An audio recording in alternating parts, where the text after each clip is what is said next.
What's up guys, this is episode number 101 of Optimization by Oliver. This week I've picked Oura Ring. Awesome brand, cool products, sort of stuff I'm into. Oura, if you're watching this, send me a ring. I'll do some free work. Basically in this series, what we do is we break down well-known brands online that we're not currently working with. We work with a lot of very well-known Shopify brands, but this is one that we're not.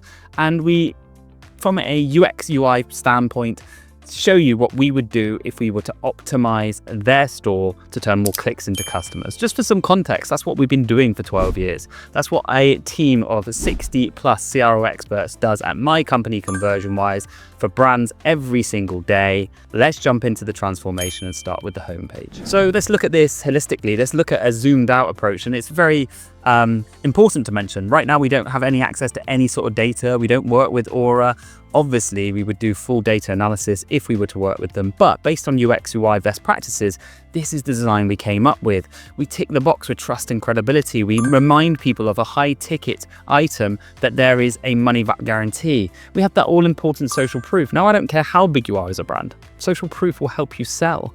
We then have that nice headline, sub-headline. We supported it with these clear 3 benefits to the product. We have this full width, nice call to action that's higher above the fold.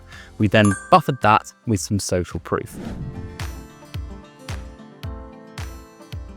In the car, I think they do an okay job. I just think they could probably take this a little bit further. Maybe they have other products that they can sell in cart. If it was a lower ticket item, I would definitely do this. But you can definitely gamify the cart by maybe having some form of other options within the cart to then unlock a free gift, for example. You can see in the previous cart design, they have these add-ons. So I think they're missing a slight opportunity here.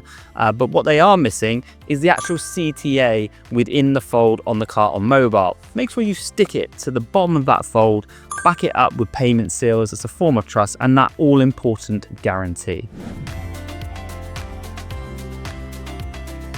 Last but not least, the PDP. Again, we've got that trust policy bar, just reminding people of that guarantee. We've made better use of a 1:1 ratio image. We've got clear thumbnails that are much more visual and therefore more likely to be clicked. We've pulled up that social proof. We've made the product title a lot clearer so people know exactly what they're buying. And we've changed that boring paragraph of text to benefit-driven bullet points that help pre-sell the product. Yeah, you've heard of the product. Yeah, you've seen the product, but this just helps pre-sell it. I think they do a good job UX UI wise of actually which ring you should select and the colors, so we haven't changed that too much, but I do think these subtle changes would make a big difference, especially on the volume of data that Oura are doing. If you're a brand of any size doing any sort of data, or you're just starting out, then why not get in touch with us and use the link below this video. Let me know what you think of this transformation in the comments, and make sure you hit subscribe, and I'll see you in the very next one. Cheers.